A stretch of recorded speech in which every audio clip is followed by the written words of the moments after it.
Good afternoon from Bangkok, everyone. It's Sunny Feminine from hearthealthbrainhealth.com, encouraging healthy grieving and mindful actions. Today, I thought I would start with an interesting quotation because this is a video for all of us to learn from and perhaps learn some way to work through our life experiences in a way that's beneficial to ourselves as well as others. And so this first quotation says, "Behind the mask we hide not just our faces, but the truth that terrifies us most." Behind the mask we hide not just our faces, but the truth that terrifies us the most.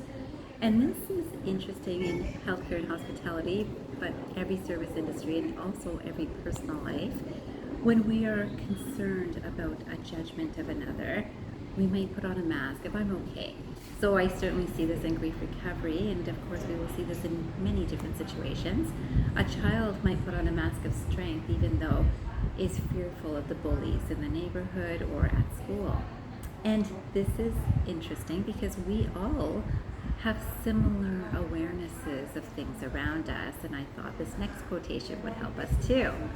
This one says, "In nature, we never see anything isolated, but everything in connection with something else, which is before it, beside it, under it, and over it." And this is very interesting that in terms of universal energy, one could say godlike energy, we could say an unknown force. There is an energy around all of us that we all are too, and it's around us, it's over us, it's under us, it's through us. And it comes through us through our forms, and as humans we have an ability to actually use our intellect to guide our actions too. Now remember, we can either act from those actions through some reflection, through some response, or we can react through an unthought, an unprocessed thought, and then just act from that action. So we've always got this capability, and then do we use it? So again, this whole idea of the mask we hide, behind the mask we hide not just our faces, but the truth that terrifies us most.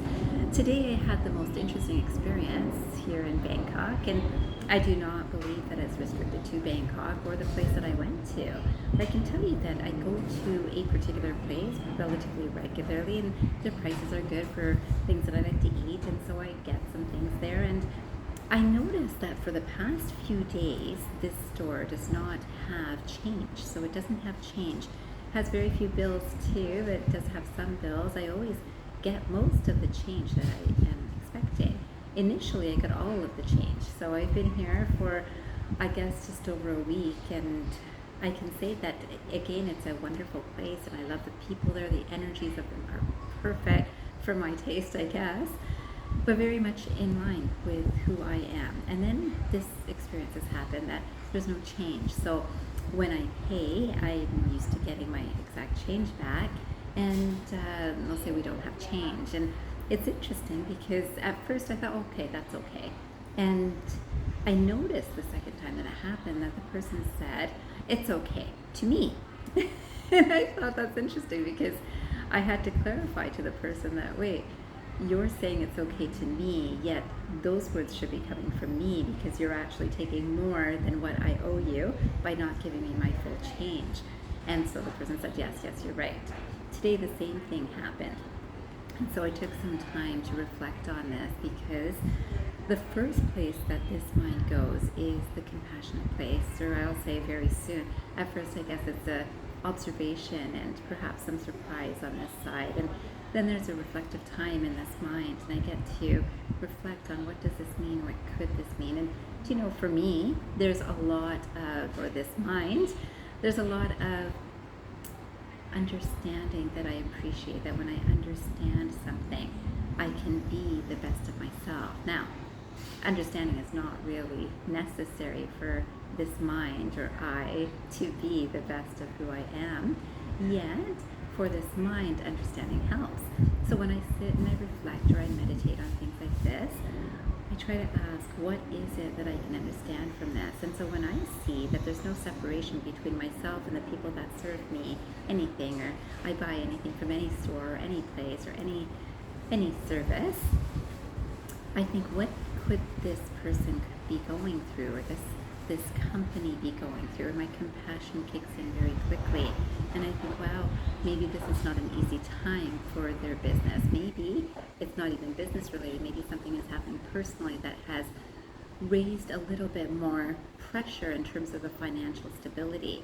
And so, minds that hide behind masks, the truth is a person may be fearful of not having enough, maybe not getting enough tips, maybe not enough tips from me, maybe not enough tips from everyone. And so there comes a thinking, a strategy of, what we could do is, people usually say keep the change. So what we'll just do is we just don't have change. So they'll be led into saying keep the change. And I suspect that's probably happened with a number of people. Now that I've already gone through that reflection time and that time, quiet understanding, I sat and still sat in that reflective awareness and decided to go back and speak to a person who had served me with what I wanted to buy that day or today. And it's interesting. I just represented truth. Truth for this mind is very, very important. And I shared with the person, and I know that a few people were there that I know have seen that this has happened, at least with me, and perhaps this happens regularly. And I just shared that, when you are taking more from any customer, and yes, a customer might say, keep the change, it is probably better for you to say thank you rather than no problem, or wait for the person to say no problem, because it's just gratitude. Gratitude is a grace from the universe, which is the same grace that allows for our financial abundance. And when we lose that grace, we no longer are working from a space of the same energy as the universe or God or this powerful energy that is helping all of us. And so when we recognize this, and this happens through our thoughts, our words, and our actions. So our thoughts could be, yeah, we can do this. We can talk as a business and say this would be a good way to make a little bit of extra. We might not even talk about it. We just start doing it. And we discover that, we can do this. People don't really ask or say anything about it, so we can. And yet, people do this and knowingly are doing this, and yet not commenting on it as to, I'm sorry, we don't have change, but we know that this is actually taking a little bit more than what you owe right now. That's just truth, and I suspect 9 out of 10 people, myself included, are so happy to just hear truth that we're easily giving. If I really need that change for some reason, maybe, you know what, I only need a quarter for whatever I intend to get next, and I say that I kind of need a quarter, I can be aware that the same place that I'm getting change in this neighborhood is the same place that this store would get change from the neighborhood. And yet they're okay with myself doing the extra work rather than them. Now, for myself, it's okay. I don't mind that I might need to do that extra work to get change for myself.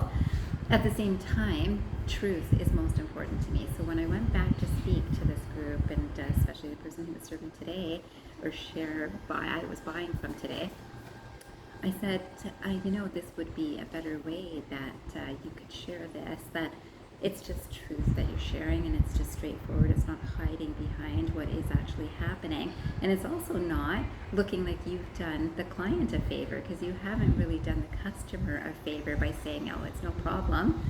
It's really important for us to speak truth this way. And then, of course, that I think very strongly about leadership in the service industry, and I came across this fantastic quotation, which says, understanding a person's hunger and responding to it is one of the most potent tools you'll ever discover for getting through to anyone you meet in business or in your personal life. So when I understand that, perhaps I understand it from the perspective or the vision or the perceiving ability of this mind, that I can see that perhaps there's something not so easy happening in these people's lives. Now, that I see it from my perspective, another person might say, wow, this is a really greedy company. Another person might say, oh boy, they're not being truthful. All of that, luckily, I feel that people outside of me reflect who I am. and you can too. And then you'll know truth. You'll know where you want to continue to give any business based on your truth, that I can give this and I am understanding, I am compassionate, or I'm going to hold back because they held back. And so I can either match what another person does, or I can match who I am. And then I wanted to finish, well, at least partly finish with this quotation, which says, "It is, after all, the responsibility of the expert to operate the familiar, and that of the leader to transcend it." The expert operates the familiar. So the expert in knowing that people don't actually ask anything about this, people don't say anything about this, and can at least just take that extra change. I'm the expert that I know that majority of people don't ask anything.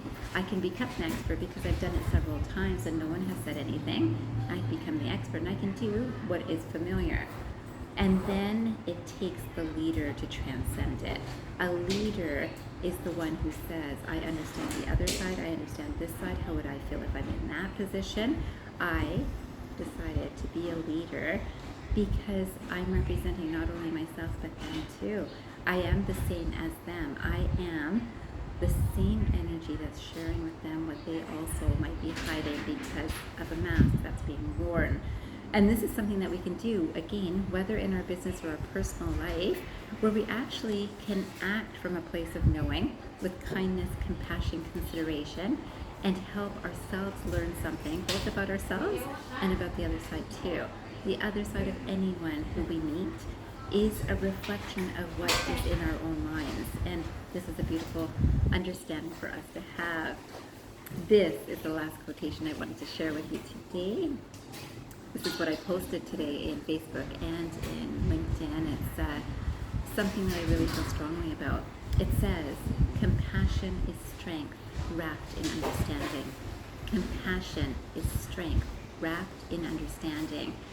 And it is because I can say I am compassionate, but I can say, if I look at it through my own eyes of judgment, that's not really compassion.